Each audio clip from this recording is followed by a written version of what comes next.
শ্রোতা বন্ধুরা, আজও যথারীতি আপনাদের সামনে হাজির হয়েছি একটি ভৌতিক গল্প নিয়ে। ষষ্ঠীপদ চট্টোপাধ্যায়ের গল্প শিমুল তলার মাধবী লজ। পাঠ করছি আমি নাসির আহমেদ কাবুল।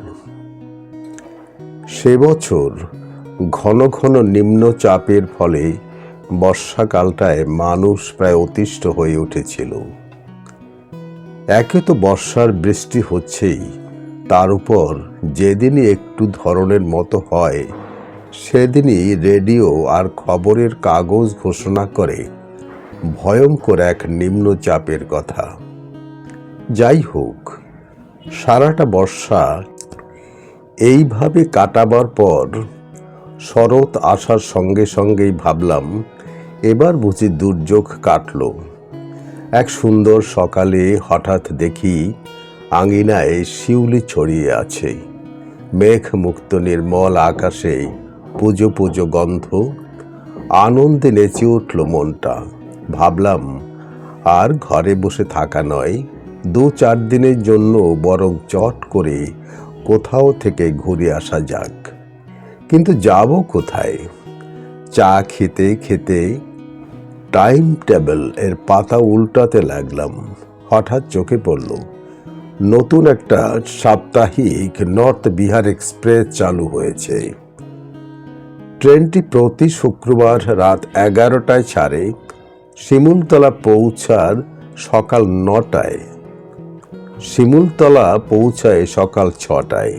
ভাবলাম, অনেক জায়গায় তো গেছি, কিন্তু শিমুলতলায় কখনো যাইনি, অতএব শিমুলতলা থেকেই ঘুরে আসি না কেন। এই মনে করে পাজামা আর পাঞ্জাবিটা পরে যখন বেরোতে যাচ্ছি, ঠিক তখনই অপ্রত্যাশিতভাবে সুজয় এসে হাজির হলো। সুজয় আমার দীর্ঘদিনের বন্ধু। বলল, কি ব্যাপার রে, এমন অসময়ে চললি কোথায়? কদিন পর একটু হাঁপ ছেড়ে ভাবলাম, তোর বাড়ি এসে চুটি আড্ডা দেব, তা তুই শেষকালে কেটে পড়ছিস। আমি যেন আকাশের চাঁদ হাতে পেলাম। বললাম, ভাগ্য ভালো যে বেরিয়ে পড়িনি। আমি এই বিরক্তিকর আবহাওয়ায় বড্ড বেশি বোর বোধ করছিলাম নিজেকে, তাই 2-4 দিনের জন্য একঘেয়েমির হাত থেকে পালিয়ে বাঁচতে চাইছিলাম। সেজন্যই হাওড়া স্টেশনে যাচ্ছিলাম আজ রাতের গাড়িতে একটা বার্থ রিজার্ভেশনের ধান্দায়। যাবি কোথায়? শিমুলতলায়। তুই যাবি? এত তাড়াতাড়ি কি করে যাব? কোনো প্রস্তুতি নেই, কিচ্ছু নেই, একেবারে আজই। আরে, এ তো কাশ্মীর কিংবা সিমলা নয়, শিমুলতলা। এর আবার প্রস্তুতির কি আছে? তো কিট ব্যাগে শুধু জামা কাপড়গুলো গুছিয়ে নিবি, খরচ খরচা আমার। সুজয় উৎসাহিত হয়ে বলল, তাহলে আমি রাজি। মনের মধ্যেই একজন সঙ্গী পেয়ে আনন্দে ভরে উঠল মন। দুজনে হাওড়া স্টেশনে গিয়ে রাতের গাড়িতে রিজার্ভেশনও করিয়ে আনলাম। রাত 11টায় ট্রেন। সুজয়ের সঙ্গে কথা হলো, ও 9টার মধ্যে চলে আসবে আমার কাছে। তারপর আমরা একসঙ্গে রওনা দেব। যাই হোক, বাড়ি ফিরে স্নান খাওয়ার পর সারাটি দুপুর ধরে গোছগাছ করতে লাগলাম। আসলে এই বর্ষায় অথবা বর্ষার পরে পাহাড়ি অঞ্চলগুলো আমার খুব ভালো লাগে। কেননা বৃষ্টি স্নাত গাছপালা থেকে একটা মিষ্টি সোঁদা গন্ধ বেরোয়। ভিজে মাটি থেকে চমৎকার একটা মেঠো সুবাস পাওয়া যায়। তাই নতুন দেশে যাওয়ার উল্লাসে প্রয়োজনীয় জিনিসপত্র নিয়ে পরিপাটি করে সুটকেসটি গুছিয়ে ফেললাম। কিন্তু এত আনন্দ, এত গোছগাছের মধ্যেও হঠাৎ একসময় দেখি আকাশ কালো করে কি ভয়ানক মেঘ উঠেছে। আবার কি নিম্নচাপ, কে জানে। খোলা জানালা দিয়ে আকাশের দিকে তাকালাম। একদিকে ভাদ্রের চড়া রোদ, অন্যদিকে আকাশের ঈশানে মহাপ্রলয়ের সূচনা। দেখতে দেখতে সেই মেঘ আকাশময় ছড়িয়ে পড়ল। তারপর খুব ঠান্ডা বাতাস বয়ে গেল শরীরের ওপর দিয়ে। তারপর শুরু হলো প্রবল বর্ষণ। কিছু সময়ের মধ্যেই রাস্তায় হাঁটু জল দাঁড়িয়ে গেল। অবিশ্রান্ত বৃষ্টি ধারায় ডুবে গেল সব। সন্ধ্যের মুখে বেগ একটু কমলেও বৃষ্টিপাত সমানে চলতে লাগলো। আমার বাড়ি থেকে সুজয়ের বাড়ি অন্ততপক্ষে আধ ঘন্টার পথ। এই দুর্যোগে সে কিছুতেই আসতে পারবে না। আমি বা যাব কি করে? তাই যাওয়ার আশা ত্যাগ করে ঘরে বসে গল্পের বই পড়তে লাগলাম। এদিকে রাত 9টা বাজার সঙ্গে সঙ্গেই দরজার কড়া নড়ে উঠল। উঠে গিয়ে দরজা খুলেই দেখি সুজয় কালো একটা বর্ষাতি পরে কিট ব্যাগ কাঁধে নিয়ে চুপচাপ দাঁড়িয়ে আছে। বললাম, এই দুর্যোগে কি করে এলি তুই? না এলে তুই কি ভাবতিস বল? কি আর ভাবতাম, এত দুর্যোগে মানুষ বেরোতে পারে। যাক, এসেই ভালোই করেছিস। রাস্তায় এখন জল কিরকম? কোনো রকমে যাওয়া যাবে। তাহলে আর দেরি নয়, বেরিয়ে পড়ি চল। আমি তৈরি ছিলাম। সুটকেসটা হাতে নিয়ে ঘরে তালা দিয়ে বাইরে এসেই একটা টানা রিক্সা ধরে সোজা হাওড়া স্টেশনে। আমাদের ট্রেন তখন প্ল্যাটফর্মে এসে গেছে। প্রতিদিনের দেখা সেই হাওড়া স্টেশনের আজ একেবারেই অন্যরকম চেহারা। খা খা করছে স্টেশন চত্বর। মাঝে মধ্যে একটি দুটি যাত্রীবিহীন লোকাল ট্রেন আসছে। দূরপাল্লার গাড়িগুলো সবই প্রায় ফাঁকা। বহু লোক এই দুর্যোগে আসতেই পারেনি। আমরা যাওয়ার পরই দেখলাম একজন রেল কর্মচারী রিজার্ভেশন চার্ট হাতে নিয়ে প্ল্যাটফর্মের নির্দিষ্ট জায়গায় সেটে দিল। কিন্তু চার্টের দিকে তাকিয়েই চক্ষু স্থির। এ তো বৃষ্টির জন্য নয়। দেখলাম এত বড় গাড়িটার একটি বগিতে মাত্র আমাদের দুজনের নাম আছে, আরেকটিতে আছে 5 জনের। বাদবাকি সবই সাদা, ইংরেজিতে নীল লেখা আছে। সুজন বলল, কি ব্যাপার বলো তো? একজন কোচ অ্যাটেন্ডেন্ট বললেন, ট্রেনটা আসলে নতুন তো, সবে চালু হয়েছে, অনেকেই জানে না, তাই এই অবস্থা। তাছাড়া ভিড় হয় না বলেই এই গাড়িতে সচরাচর কেউ রিজার্ভেশনও করায় না। বিনা রিজার্ভেশনেই এই গাড়িতে সারা রাত শুয়ে যাওয়া যায়। কি আর করি, আমরা দুজনে ভয়ে ভয়ে আমাদের জন্য নির্দিষ্ট বগিতে ঢুকে বসলাম। সত্যি বলতে কি, এত বড় বগিতে আমরা দুজন, এ যেন ভাবাই যায় না। সুজন না এলে আমি তো আসতামই না, এলেও যাত্রা বাতিল করতাম। বৃষ্টির বেগ হঠাৎ খুব বেড়ে গেল। ট্রেন ছাড়বার সিগন্যালও হয়েছে। এমন সময় দুজন RPF এসে বললেন, এই বগি থেকে আপনারা দুজন? হ্যাঁ। তাহলে এক কাজ করুন, পাশের বগিতে 5 জন আছেন, আপনারা সেখানে চলে যান। সাধারণ যাত্রীদেরও আমরা ওই বগিতে ঢুকিয়ে নিয়েছি, সেখানে পুলিশ গার্ড থাকবে। প্রত্যেক বগি থেকেই আমরা লোকজন সরিয়ে আনছি। আমি সুজয়ের দিকে তাকিয়ে বললাম, কি করবি রে? যা করবার তাড়াতাড়ি করুন, সিগন্যাল হয়ে গেছে, ট্রেন এখনই ছাড়বে। বলেই ওরা নেমে গেলেন। এই নিষেধাজ্ঞার পর আর থাকা উচিত নয় ভেবে আমরা পাশের বগিতে যাওয়ার জন্য তৎপর হলাম। সুজয় অবশ্য যাওয়ার ব্যাপারে বেশি আগ্রহ দেখালো না, কিন্তু আমরা গেটের কাছে যেতেই ট্রেন ছেড়ে দিল। আমি তবুও নামতে যাচ্ছিলাম। সুজয় আমাকে পেছন থেকে টেনে ধরল, করছিস কি? এখন কখনো রিস্ক নেয়, সেরকম বুঝলে বর্ধমানে নেমে বগি বদল করে নেব।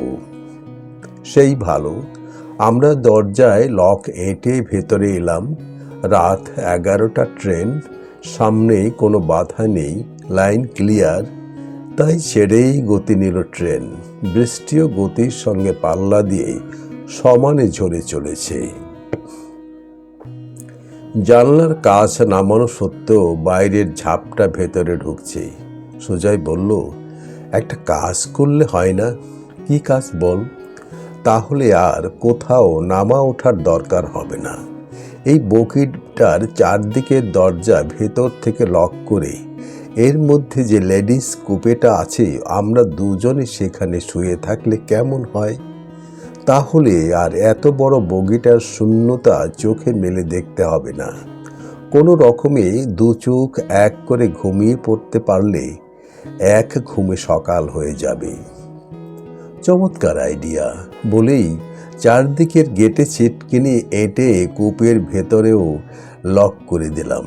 এইবার সারা রাতের মধ্যে গেট খুলে কাউকেই আর ভেতরে ঢুকতে দিচ্ছি না। রাত অনেক হয়েছে। সঙ্গের খাবার খেয়ে শেষবারের মতো একবার টয়লেটে গেলাম মুখ হাত ধুয়ে একটু হালকা হয়ে আসতে। কিন্তু টয়লেটের ভেতরে ঢোকা মাত্রই কেমন ম করা একটা মিষ্টি গন্ধে আচ্ছন্ন হয়ে গেলাম। সেই সঙ্গে হঠাৎ এক নিদারুণ ভয়ে গাটা কেমন শিরশির করে উঠল। সে কি দারুণ ভয়! ভয়ের কোনো কারণ নেই, তবুও ভয়। তাই চট করে বেরিয়ে এলাম। আমার হয়ে গেলে সুজয় ঢুকলো। সেও বেরিয়ে এসে বলল, ভারী চমৎকার একটি মিষ্টি গন্ধ, তাই না? আমি অতি কষ্টে বললাম, হ্যাঁ। তুই খুব ভয় পেয়েছিস মনে হচ্ছে। কই না তো, তোর মুখ দেখেই মনে হচ্ছে। তারপর একটু হেসে বলল, আসলে আমার মনে হয় কোনো ব্যাপারই এই বগিতে করে নিশ্চয়ই গোলাপের ঝাঁকা নিয়ে যাচ্ছিল। তা হবে। ঠিক আছে, তোর যদি ভয় করে আর এদিকে না এলেই হলো। এখন আমরা চুপচাপ শুয়ে পড়ি, চল। এত বড় বগিতে আমরা মাত্র দুজন, ভয় হওয়াই স্বাভাবিক। আমরা আর দেরি না করে কূপের মধ্যে দুজনে দুটো মিডল বার্থ নিলাম। তার কারণ, লোয়ার বার্থে বাইরের জলের ঝাপটা কাচের জানালার বাধা টপকে ভিতরে গড়াচ্ছে। আবার বার্থে ছাদের জল কাঠের ফাঁক দিয়ে চুয়ে চুয়ে পড়ছে। মাঝের বার্থে সে ঝামেলা নেই। শোয়া মাত্রই ঘুম। গভীর ঘুমে আচ্ছন্ন হয়ে গেলাম আমরা। রাত তখন কত কে জানে। বাইরে প্রবল বর্ষণ। ট্রেন দুর্গাপুরে থেমেছে। বেশিক্ষণ নয়, মিনিট 5 থামার পরই ছেড়ে দিল ট্রেন। এমন সময় মনে হলো কে যেন ছুটে এসে ট্রেনের হাতল ধরে ঝুলে পড়েছে। তারপরেই দমাদ্দম ধাক্কা দরজায়। আমি উঠতে যাচ্ছিলাম, সুজয় হাত চেপে ধরল আমার, বলল, একদম খুলবি না, যেই হোক মরুক বেটা। আবার শব্দ। এবার মেয়েলি গলায় করুণ কণ্ঠে অনুরোধ, ভেতরে কে আছেন? দয়া করে দরজাটা খুলুন, না হলে আমি পড়ে যাব। আমি বললাম, সুজয় প্লিজ। না, মরুকও, এইভাবে উঠে কেন? এবার রীতিমতো রেগে গেলাম আমি। বললাম, এমন অমানুষের মতো ব্যবহার করিস না।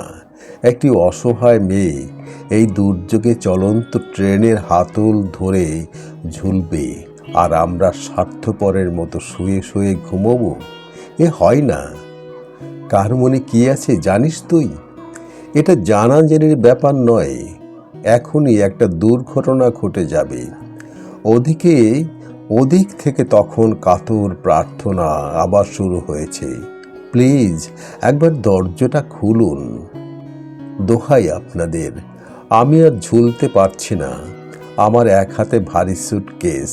আমি এখনই হাত ফসকে পড়ে যাব। আপনারা কি চান আমি মরি? এই কথার পর আর আমি থাকতে পারলাম না। সুজয়ের আপত্তি না শুনে নিজেই গিয়ে দরজার লক খুলে ঢুকিয়ে নিলাম মেয়েটিকে। অষ্টাদশী তরুণী, অপূর্ব মুখশ্রীর তুলনা মেলা ভার, গায়ের রং চাপার মতো ফর্সা, বৃষ্টিতে ভিজে সপাসপ করেছে বেচারি।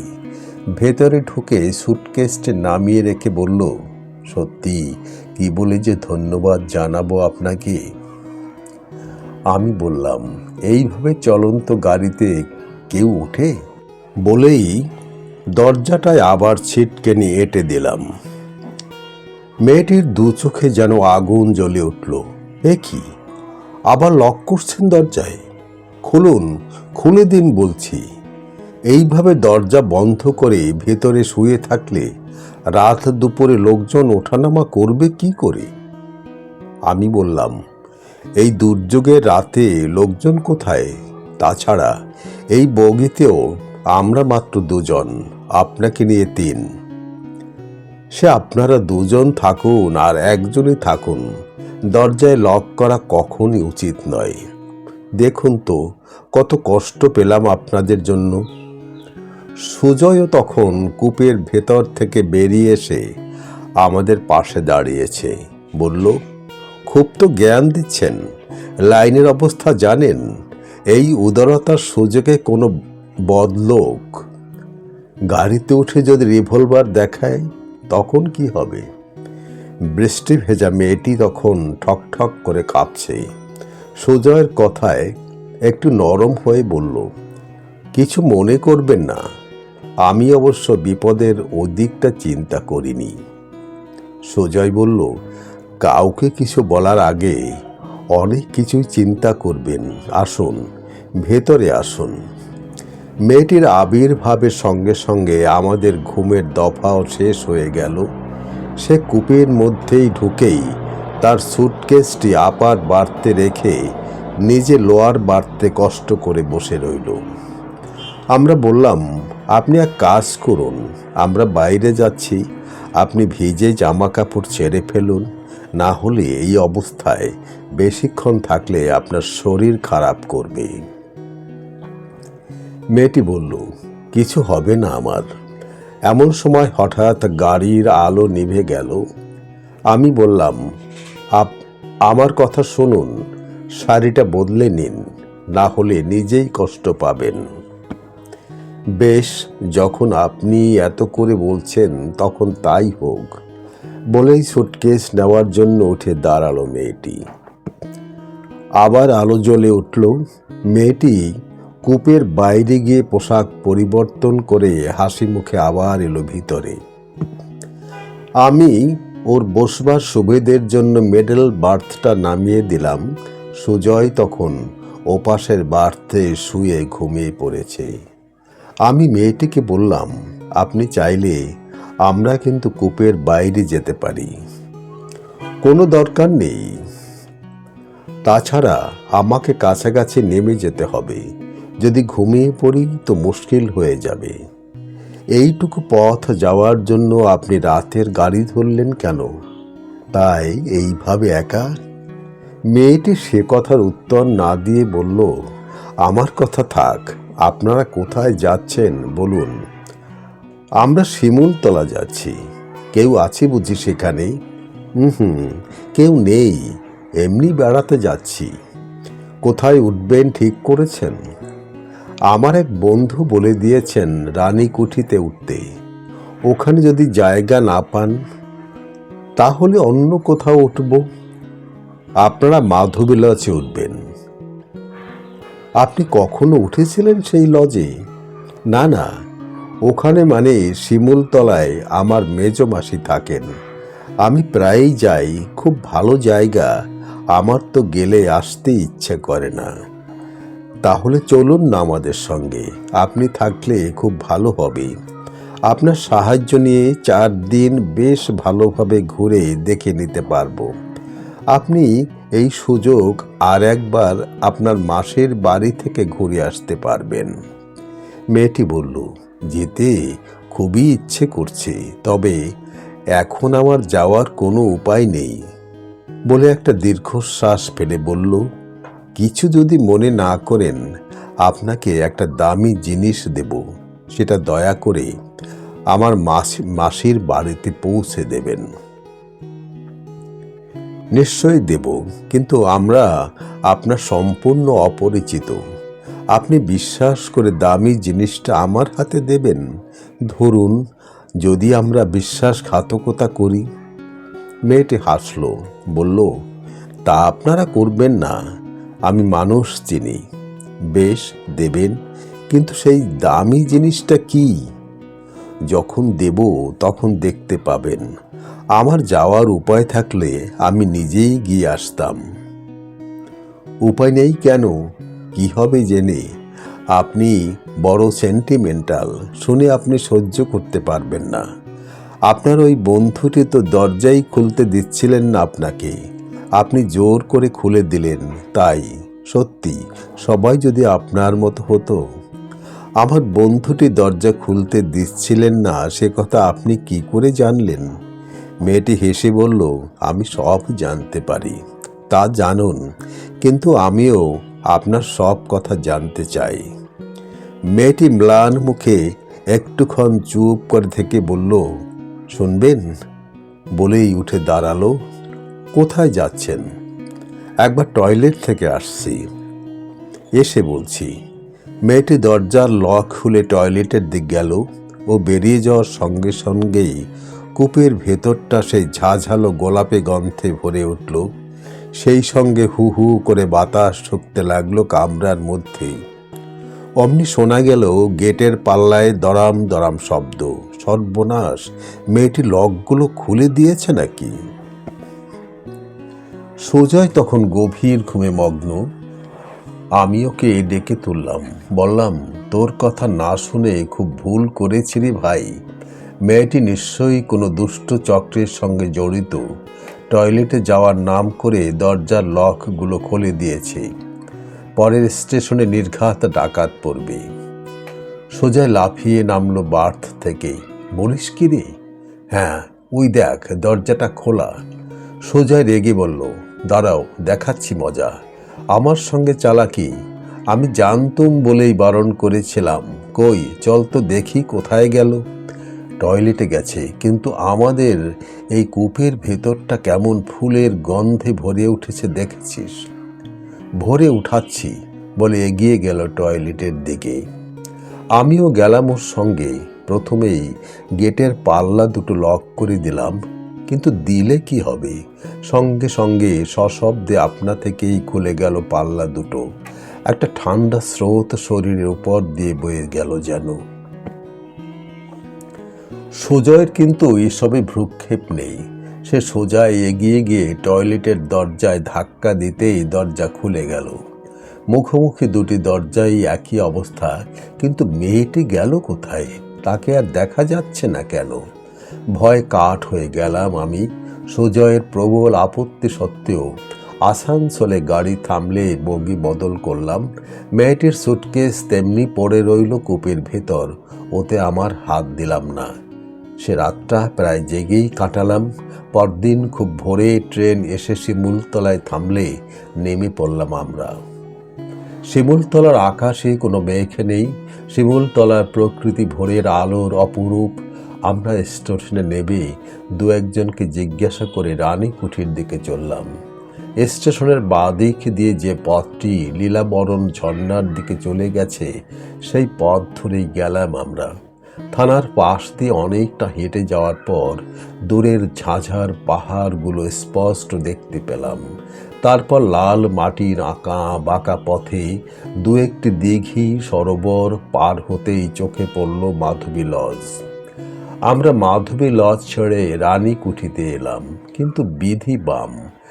এখন সিজন টিজন নয় বলে রানীকুঠির অধিকাংশ ঘরই মাল গুদামে পরিণত হয়েছে, তাই বাধ্য হয়ে মাধবী লজে উঠতে হলো। মাধবী লজের দারোয়ান কেয়ারটেকার যাই বলো না কেন, সব ওই গফির। সে লম্বা চওড়া লোকটি, বয়স 60-65 কাছাকাছি, ব্যবহার ভদ্র।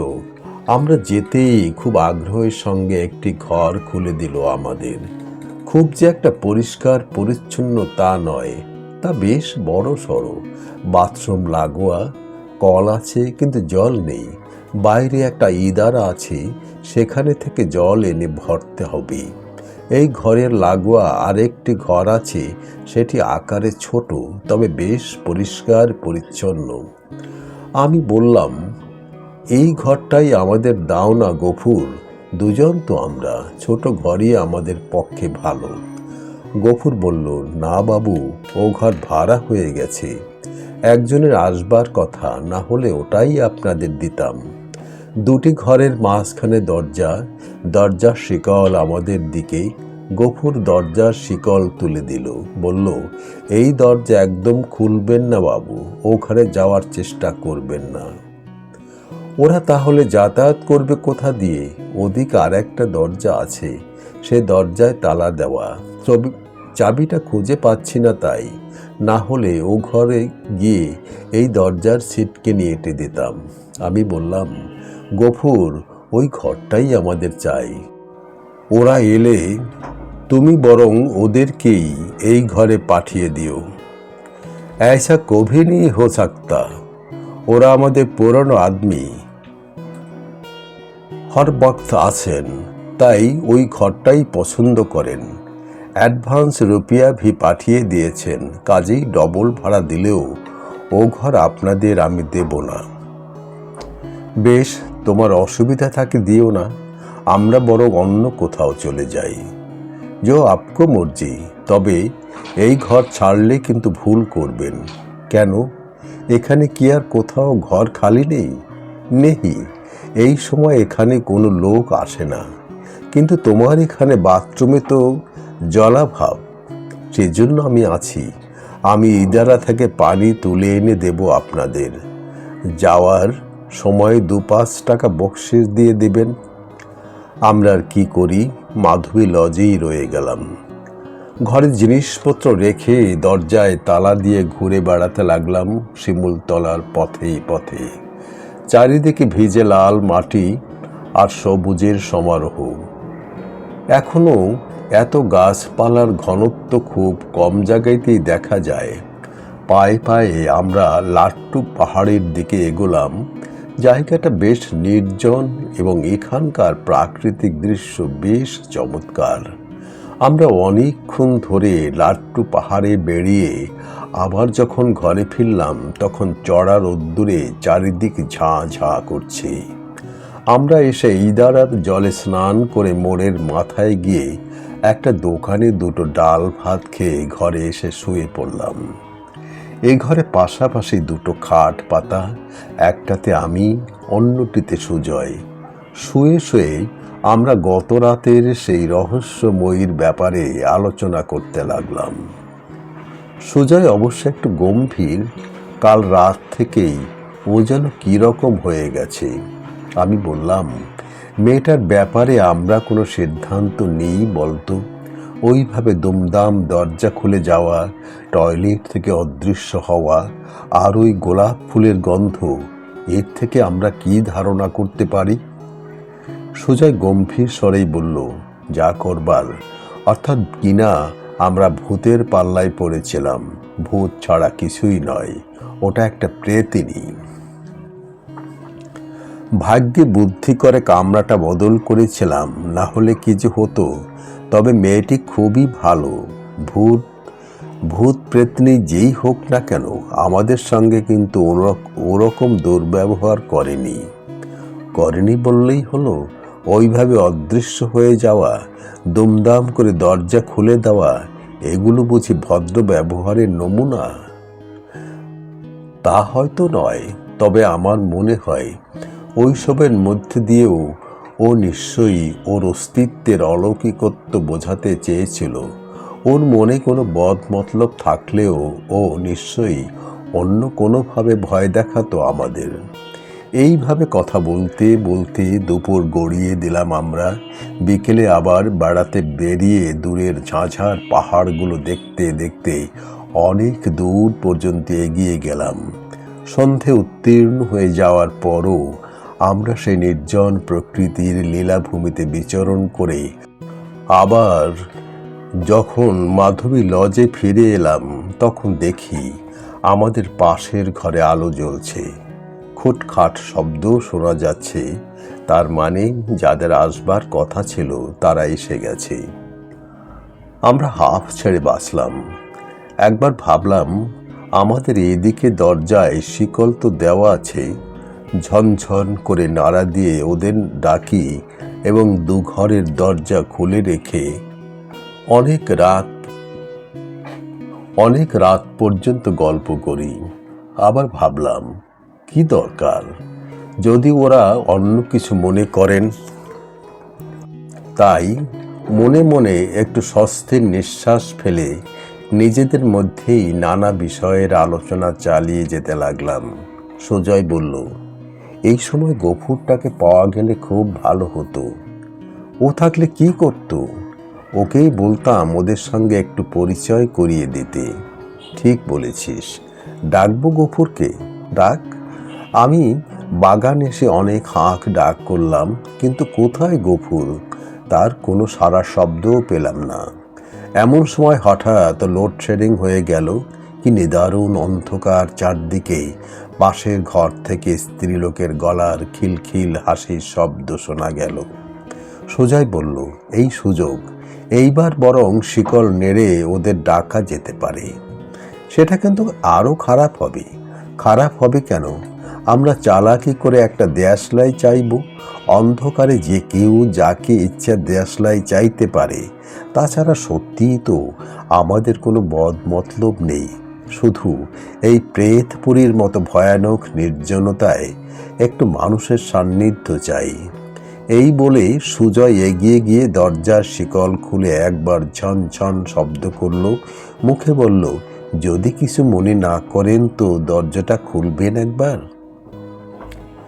বলার সঙ্গে সঙ্গেই দরজা খুলে গেল।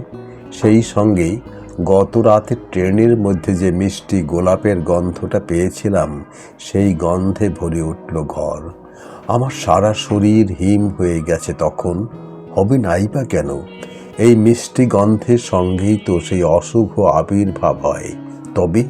তবে কি আবার আমরা সেই প্রেতনির পাল্লায় পড়লাম? কিন্তু না, এই অন্ধকার ঘরে কেউ কোথাও নেই।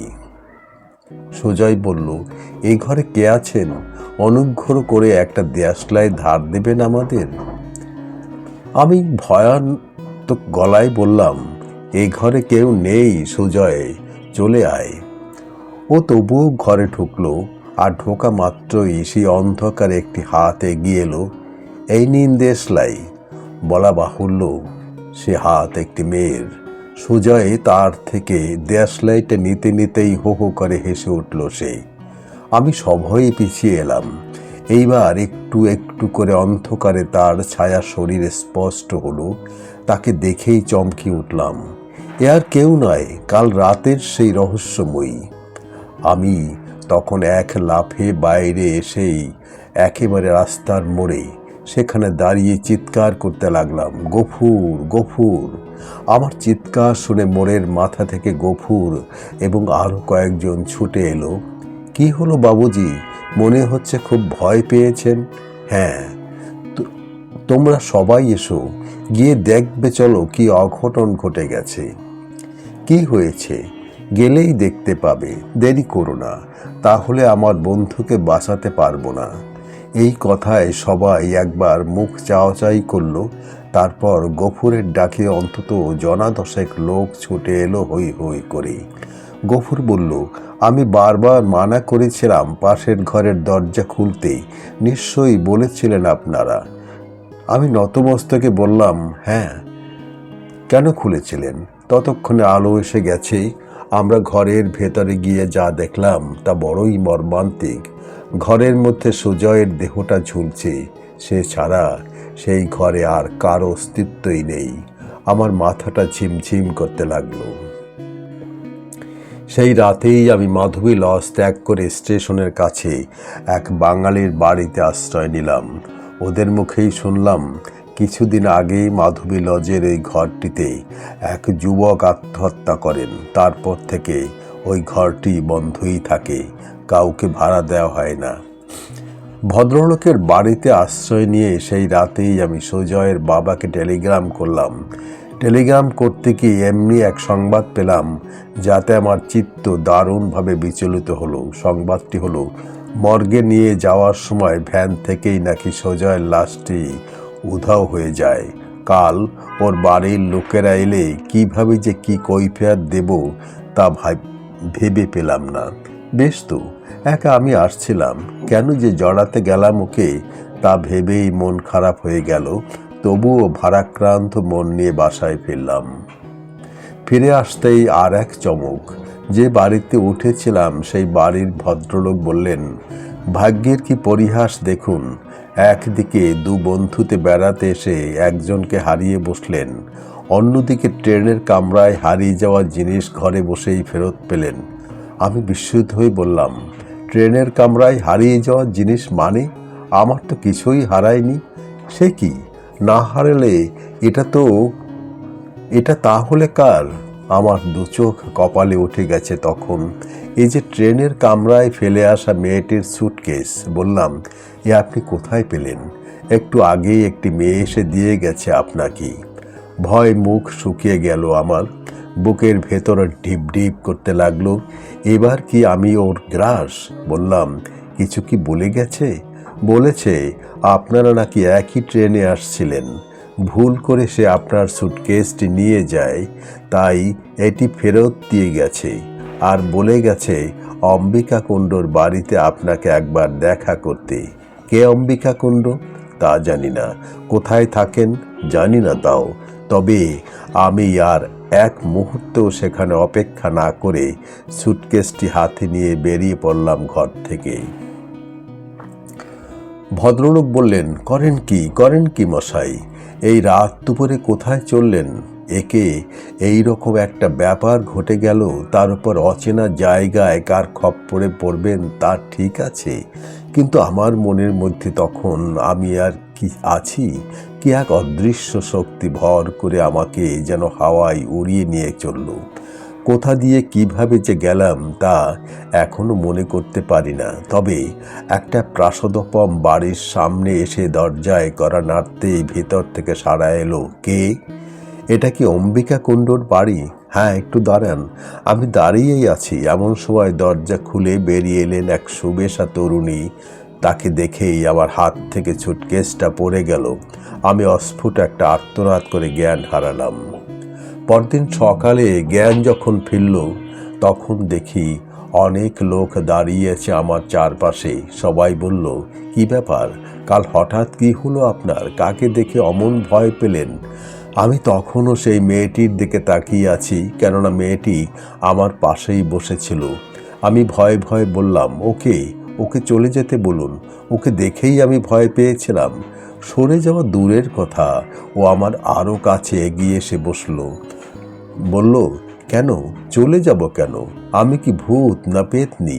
তাছাড়া আপনি আমাদের যা উপকার করেছেন তা ভুলবার নয়। ওই সুটকেসের ভেতরে 10 ভরির মতো সোনার গয়না আর 50,000 টাকা ছিল। ওই জিনিস হাতে পেয়ে কেউ ছেড়ে দেয় না।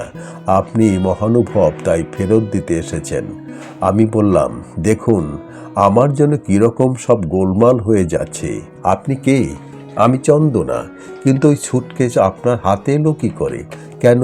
আপনি তো দিয়েছেন। আমি দিয়েছি? একটু মনে করে দেখুন তো কিভাবে কি হলো। মনে হচ্ছে অলৌকিক ব্যাপার কিছু ঘটে গেছে। আমি এবার সাহস পেয়ে বলে উঠলাম। আগাগোড়া সমস্ত ঘটনার কথা খুলে বললাম ওদের। সব শুনে কান্নায় ভেঙে পড়লেন ওরা। তারপর ওদের মুখে যা শুনলাম তা আরও মর্মান্তিক। চন্দনারা দু বোন, বন্দনা ও চন্দনা, যমজ বোন ওরা। বাবা মায়ের সঙ্গে দুর্গাপুরে থাকে। এটা ওদের মাসির বাড়ি। একবার বন্দনা পরিচিত একটি ছেলেকে বিয়ে করতে চাইলে বাড়িতে প্রচণ্ড আপত্তি ওঠে। বন্দনা তাই এক রাতে ওরই বিয়ের জন্য রাখা গয়না ও টাকা নিয়ে পালিয়ে যায়। হয়তো সেই মাসির বাড়িতেই আসতো, কিন্তু দুর্দৈবে তার সে ইচ্ছা পূর্ণ হয় না। সেও ছিল এক দুর্যোগের রাত। স্টেশনের কিছু লোক ওকে মধ্যরাতে সাপ্তাহিক নর্থ বিহার এক্সপ্রেসের চলন্ত গাড়িতে উঠতে দেখে। কম্পার্টমেন্টের দরজা ভেতর থেকে বন্ধ থাকায় সম্ভবত ভেতর ঢুকতে পারে না বেচারি। পরে কিছু দূর যাওয়ার পর দেহের ভারসাম্য রাখতে না পেরে হাত ফসকে পড়ে যায়। পরদিন ওর ডেড বডি পাওয়া গেলেও এই সুটকেসের সন্ধান কেউ দিতে পারে না। আমি বললাম, আশ্চর্য, যদি ওর প্রেতাত্মাই আমাকে দেখা দিয়ে থাকে তাহলে বারবার ওই ট্রেনের টয়লেটের দিকে আমাদের দৃষ্টি আকর্ষণ করছিল কেন?